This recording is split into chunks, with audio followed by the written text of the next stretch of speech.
Hi everyone, welcome back to my channel and thank you for clicking on this video. So today's video is going to be an informational one on how to properly follow procedures and policies for taking the cremated remains of a human being into another country, specifically in this case to Jamaica. So I'm making this video because I've learned a few things along the way and I wanted to put it out there just in case somebody wants to do this in the future, just to help make it a little bit easier. So if you're interested, stay tuned. Okay, so just to give you a little backstory, my husband of almost 9 years recently passed away in October of 2020. In March of 2019, he was diagnosed with a form of pancreatic cancer.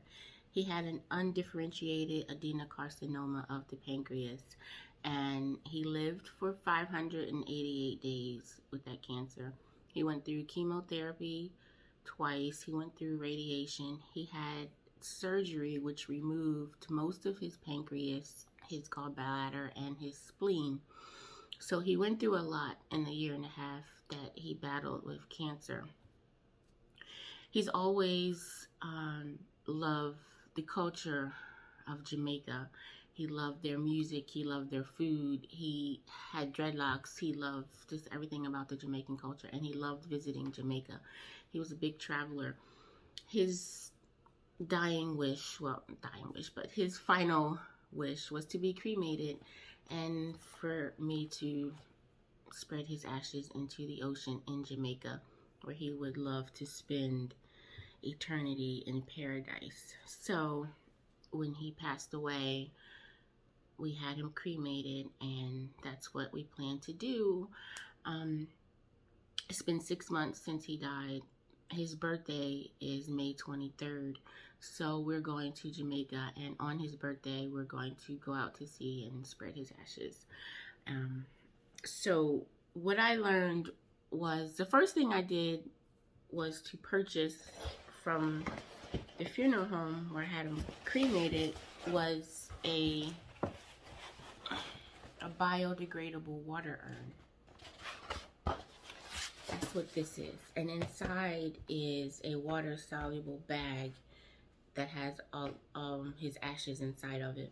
Now, I did keep some of his ashes, and also his brother and 2 sisters and his aunt also has some of his ashes.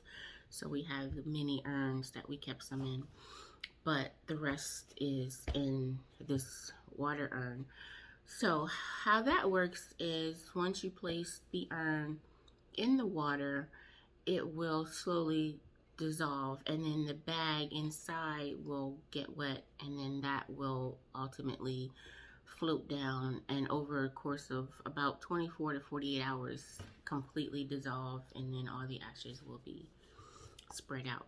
So that's how that works. It's completely safe and for water, for the sea, so it won't harm any animals in the ocean. So that's what we did with that. And so now I'm going to talk about the process. I started out by going to Google, because that's the first thing you do with anything in life. You go to Google. And what I did was I Googled spreading ashes in Jamaica, something like that, like a general post. And a few blog posts came up, so I read some of those about what you have to do. And some people were saying you needed to get a permit. So I researched a bit more on that. There was a website, and then there was a visitjamaica.com, and then there was also phone numbers for Department of Health. I called around a couple of times. When I finally got in touch with someone, I found out that in order to take remains, you have to get what's called a clearance permit for wherever you're flying into. We will be staying in Negril, but we're flying into Montego Bay. So I had to contact someone at the public health office in Montego Bay. She told me that what happens is, when you reach the airport, customs will take the remains and keep them in customs until you retrieve the clearance permit. And how that happens is you have to go to, excuse me for looking down, but I have it written down. You have to go to the parish council and pay for a permit. Now, I believe at the time I talked with her, she said the permit might have been a certain amount in Jamaican dollars, maybe 15,000 or something like that. But it translates to American money about $45 to $50, maybe, depending on the current exchange rate. So you go to the parish council and you apply and pay for a permit. Once you get that, they will give you a receipt, and then you must go to the public health office, show them the receipt, and then they will give you the actual permit. Once you get that from the public health office, then you return to the airport and they will release the remains to you. That all must be completed before you can take the remains. Once you have all that completed, they don't ask you or require you to tell them what you're going to do with the remains once you're in the country.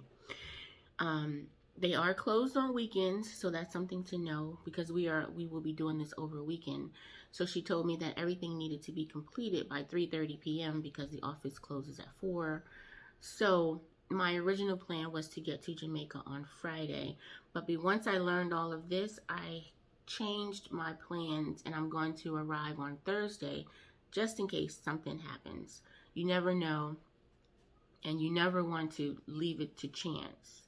So if in case, my flight is delayed or something, I would have all day Friday where I can get up and I can go do that.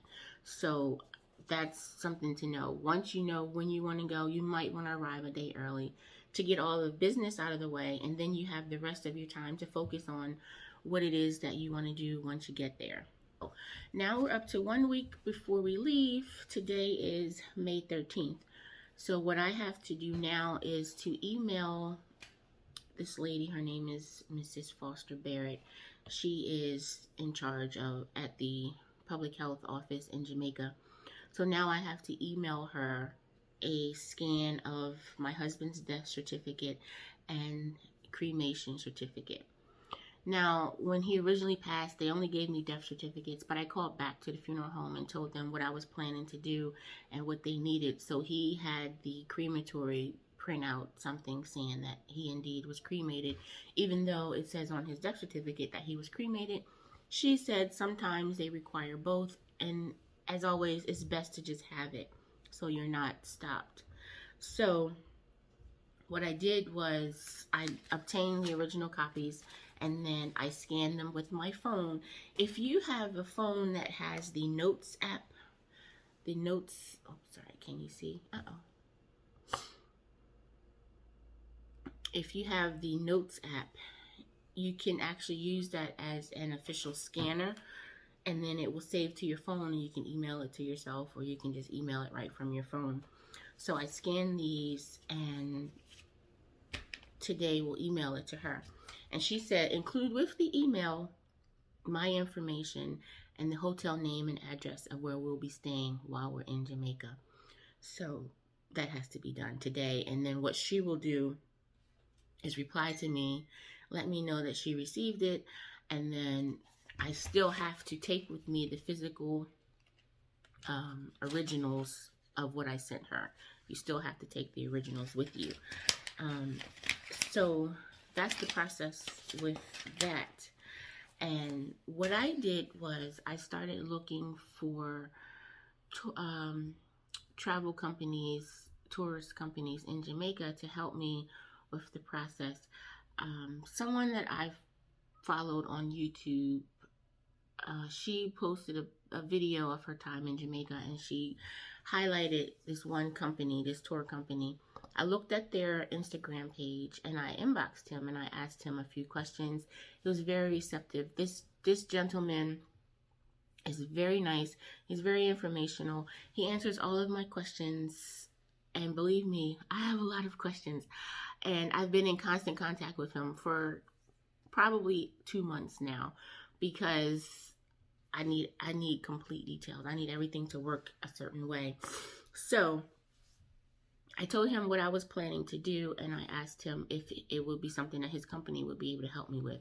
So we worked it out, and he is actually going to pick me up from the airport, drive me to the parish council, drive me to the public health, drive me back to the airport, and then drive me to my resort.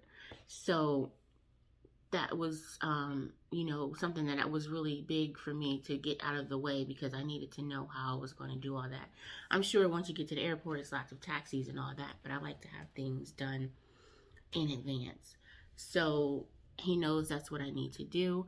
I have a big group going. There's about 30 of us that will be going. So I've also been in contact with him about other excursions that people in the group want to do throughout the weekend. So he's helping with that as well. I will put his information in the description box, and his Instagram page, and you can check him out if you're planning to go to Jamaica. I know that they offer excursions and personal private rides from the airport in Negril, Montego Bay, and you can contact him. He's very approachable as far as he replies to you, and he will work with you around your schedule and the company's schedule. Another thing that we're doing, obviously, is the water burial, and the company that I'm working with, we have actually rented a boat with them, so they will take us out onto the water, and then they will find a spot for us to drop the ashes, and we will actually, I believe, have a 4-hour time on the boat where we can all be together. We can celebrate my husband's life, celebrate his birthday, and fulfill his wishes. So it's shaping up to be a nice time. We will also visit like a popular spot, Rick's Cafe, I believe, while we're on the boat. So it should be a really good day for that. I will, of course, be vlogging while I'm there. I'm not sure. I'm going to try to go live, but I don't know how that's going to work out while we're out in the water. So it probably won't happen, but this will be a good time to subscribe to my channel if you're not subscribed. So just in case I go live, turn on that notification bell so you can be notified if we do something like that. So I also have planned for his birthday, we are going to have dinner together. I bought some biodegradable lanterns that we can write messages on and then light them, and they float up in the sky. So we're going to do that at sunset, just to wrap everything up. Also, I was in contact with TSA to find out exactly how to get the remains to Jamaica. And what I found out was you have to put the remains in your carry-on. You cannot check it under the plane because it has to go through security. And they say TSA will not open the remains. So it's up to them to decide whether or not it seems fishy. Basically, once they take it through the x-ray, if they think there might be something illegal in there, they might not let you through. That's a big concern of mine. I know I'm not going to open his ashes. So let's just hope that once they put it through, they'll know that that's just what it is and it won't be a problem. But TSA, I was in contact with them and they said that's what you have to do. You have to carry it on. So that's something else for you to think about if you plan to travel with cremated remains. Have it wrapped in a bag or something where it doesn't get all smushed up, because you do have to put it in a suitcase and carry it onto the airplane with you. I don't believe leaving that they would hold your remains at customs. I think as long as they go through and everything looks okay, then you're free to go, which is another reason why I wanted to leave a day early, just in case there was a problem at the airport that I'm leaving from. I wanted to make sure we had enough time to speak with people and get everything handled that way. So that's another thing to think about. And you can always, if you have questions, contact the airline that you're traveling with, contact TSA, contact the health department in your state and see if there's anything specifically that you have to do. Right now, with an active pandemic of COVID-19 that everyone is going through, you must be negative. You must show a negative test in order to travel to certain places. Jamaica is one of those places. So you have to be tested no more than 72 hours before your flight, and you have to show proof of a negative test before they will let you onto the plane. So if you go to visitjamaica.com, there's actually a travel calculator. You put the day in you're leaving, and they give you the day that you should get tested. I'm leaving on May 20th, so they told me that I need to be tested May 17th. So I've been looking on the website curative.com, which is a COVID testing site, and I've just been waiting to schedule my test for Monday. You can also find places in your area that does walk-in rapid testing if you want to. I do plan to try to do both. I would rather have two just in case. But so we have everyone that's going, except for children under 12, they do not have to get tested. Anybody 12 and over must present a valid negative test that was done within the last 72 hours before you get on the plane. You must also be tested before you leave Jamaica to come back into the United States. Most of the resorts over there do their own testing, and I believe that also has to be done within a 72-hour period of when you will be returning back to America. So you have to make sure that you have that done. Also, I almost forgot, you have to have a travel authorization form completed. That is also on the Visit Jamaica website. You do that within 7 days of your travel. And with that, you must give your passport information, where you're planning to stay. Then there's some general questions that they ask you. And then you have the approved travel authorization. And then that's also something you must show before you get onto the airplane. So those are all things that you need to keep in mind if you're planning to travel out of the country right now because of coronavirus. Those are things that you need to think about. Okay, there you have it. I hope this video was helpful in some way to someone. If you have any other questions, leave me a comment down below and I will do my best to answer them. Make sure you come back. I will vlog the process as much as I can and come back with information on how everything went. If anything was different than what I was told, I will definitely keep you updated. I appreciate you for watching, and also just send us up a little prayer that everything works out. Everyone, we need 30 people to have 30 negative tests so we can travel all together and come together to fulfill my husband's final wishes. Thank you guys so much. Make sure if there's anything you are unsure of about your health, that you go get tested, you go get checked out. It's so much better to know than to not know. Catch it early, catch it fast, attack it fast, and be safe out there. Don't forget to subscribe if you are not subscribed to my channel. Give this video a thumbs up, and I'll see you in my next video. Bye.